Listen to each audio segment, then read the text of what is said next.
Welcome, ladies and gentlemen, to this video lesson, a how-to guide for document analysis. My name is Miss Jennifer Blank, and I will be your guide on this journey. So first off, we need to start with some vocab, all right? Documents, for our purposes here, equal sources. To a historian, a document is someone's attempt to document something. It does not always mean written. So a source or a document could be a painting, it could be a sculpture, it could be a piece of pottery, it could be anything that is visual, anything that is left behind from the past that we can use in the future to interpret what was happening in the past and what things meant then, right? So it's anything that provides a record of something. Now, primary versus secondary sources is very important. Pardon me. I'm going to have another lesson on secondary sources. This lesson is going to focus on primaries, but you need to know the difference. This is very, very key. A primary is a source from the time period, about the time period. All right. It needs to be someone who directly experienced the events under discussion. All right. Sometimes this is referred to as an eyewitness account. A secondary source is a historian, or it's somebody who's using primary sources to determine information, facts, and viewpoints. All right. Your textbook is not a secondary source. It is a tertiary source, 3 times removed. Primary is 1, secondary 2, tertiary 3. All right. A tertiary source or a textbook is using the views of historians, right? They do incorporate primary sources, but they're getting their information third hand. It's 3 times removed from the original source. So textbooks are useful for facts, but if you really want to understand something, like really get it, really grasp it, textbooks are not going to be the go-to. Plus, they're pretty boring. I do this for a living, and I think they're boring, so, you know, hey. All right. So here we have a document analysis checklist. All right, there's a series of questions. These are basic questions. There are varying questions out there. If you Google document analysis, you'll see a number of different steps or stages. But this is how I've broken it down. So you need to determine what kind of document is it, when it was produced, why does the document exist? What motivated the author to produce it in the first place? Who produced the document? Who or what is left out of the document? This is a question that a lot of people don't always consider, but it's very, very important. It's what you don't see is almost sometimes more important than what you do see. All right, it's what people omit that gives you a clue, kind of a window into their thinking. What kinds of information can we get from the document? What kinds of facts? What kinds of materials can we glean from that source? What did this document mean to people during the time? Was it a personal letter and the intent was only to be for one person? Or was this a newspaper article that was intended for mass consumption? What did it mean to the people at the time?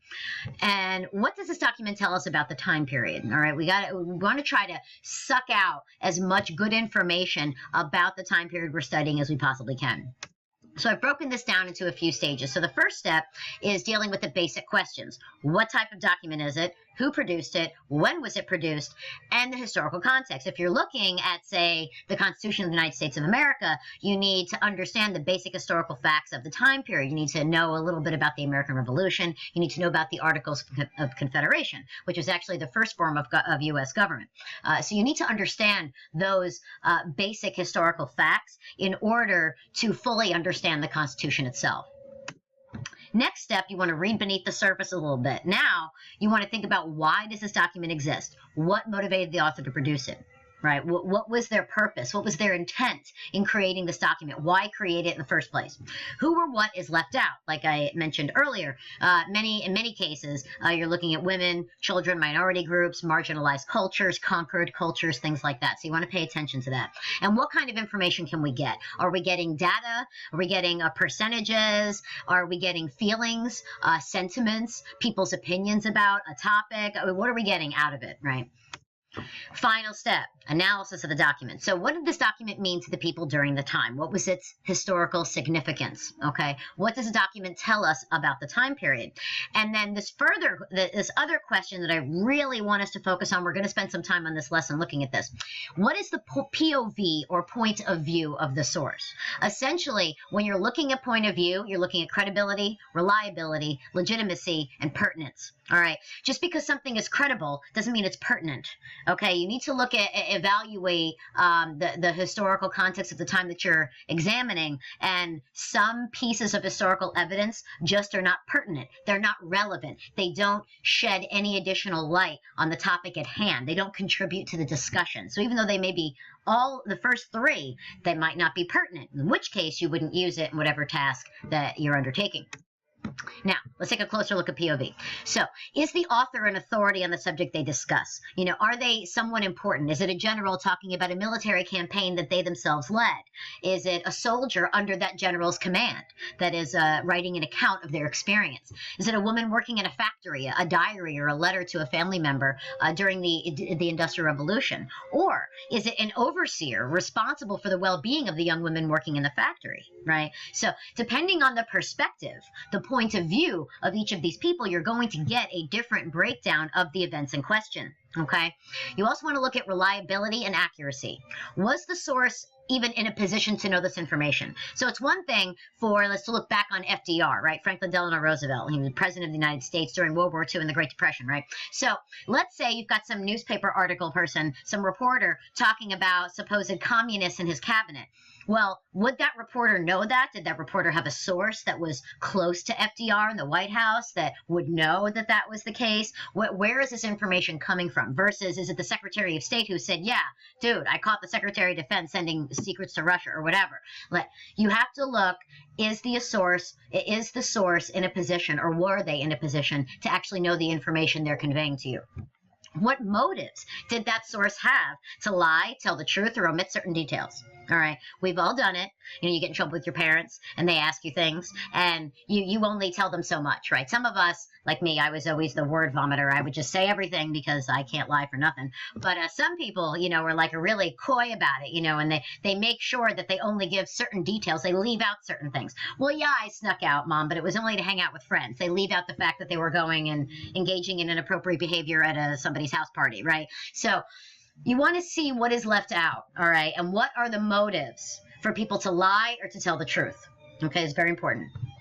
Tone and intent is very important, very, very important. So you want to look at, is there direct or indirect political commentary that would lead you to believe that this source is biased? This source clearly has an agenda to achieve or to convey a certain idea. And if that's the case, that means that it's likely they left out important information that you need to take into account before you form an opinion. Is there satire? Is there irony? Is there loaded language, right? To say that President Obama is a bad president versus President Obama is a disaster. Well, a disaster is loaded language. President Obama is the greatest president ever. You know, that's loaded language. Okay, so you want to think about that. So when you're looking at POV, these are all things that you want to take into account. All right, now we're going to practice, so get ready. All right, so here you see an image of what I hope you recognize as the Constitution of the United States of America. All right, now clearly you can't make out the words with this image, so I've taken the liberty of providing the text. So we're going to start with the preamble of the Constitution. We, the people of the United States, in order to form a more perfect union, establish justice, ensure domestic tranquility, provide for the common defense, promote the general welfare, and secure the blessings of liberty to ourselves and our posterity, do ordain and establish the Constitution of the United States of America. Now, this is Amendment 15, all right? That's a little XV you see up there. That's 10 and that's 5. That's 15. For those of you, get familiar with Roman numerals. If you're going to spend any time in history, you're going to need to get familiar with those. So this amendment was not original to the Constitution. It was ratified in 1870, right? Almost 100 years after the Constitution itself was put into practice. So Section 1 says, the rights of citizens of the United States to vote shall not be denied or abridged by the United States or by any state on account of race, color, or previous condition of servitude. Section 2, the Congress shall have the power to enforce this article by appropriate legislation. All right, so you've seen these two excerpts from the Constitution of the United States. Now let's take a closer look. So basic questions, right? What type of document is it, right? It's paper. It's the Constitution of the United States, right? Who produced it? The Founding Fathers of the United States. When was it produced? Hope you know it was 1787. People want to say 1789. No. That's when it was fully ratified. 1787 was when they actually first finished writing it, right? And what was the historical context of the document? Now, I could give you a lot more than what I'm going to give you here, but in the interest of brevity, I'm just going to kind of give you a little bit. So the American Revolution, you have to know about that. Failure of the Articles of Confederation. New nation was unstable and unable to handle major crises because they really lacked a centralized government. So, all right, read beneath the surface. These are the questions we're going to explore. We've talked about these before.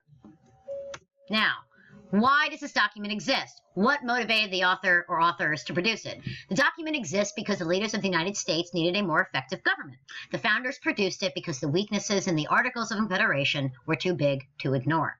Who or what is left out of the document? Women and minority groups are left out. What kinds of information can we get from the document?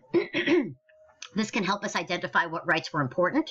It can identify what rights were not important. And it can give us insight into the political, social, and economic culture, mores, and beliefs at the time. All right, so that's the kind of information we can get from it. Now, analysis and evaluation, right? This is the important part. The rest of it is just pulling stuff out. This is where you have to really use your mind, and you really have to think about this, right? This is critical thinking right here. So, what did this document mean to people during that time?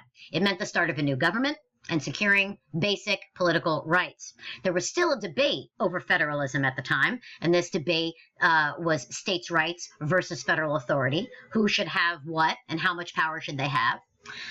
And also the basic powers of government. What does this document tell us about the time period? The omission of women and minorities, and you can infer, because of that, you can infer that only white propertied men were invested with political rights, despite the wording in the Declaration of Independence. The wording of the document implies that all people are created equal, but in reality, all people were not created equal, and we know this because we had so much happen through history, which many of you have studied, that tell us that only certain people in American society at the beginning had these political rights. Obviously, slaves and women did not have the right to vote, which is considered a fundamental political right in the United States. That happened much later. What is the POV or point of view of the source? The founders were men suspicious of a central political authority. We know this. They were products of their culture, and many believed that white men were superior and that the common man was incapable of making important decisions. This is why we have the Electoral College. This is why originally there was no direct election of senators. You didn't go to the ballot box and vote for a senator.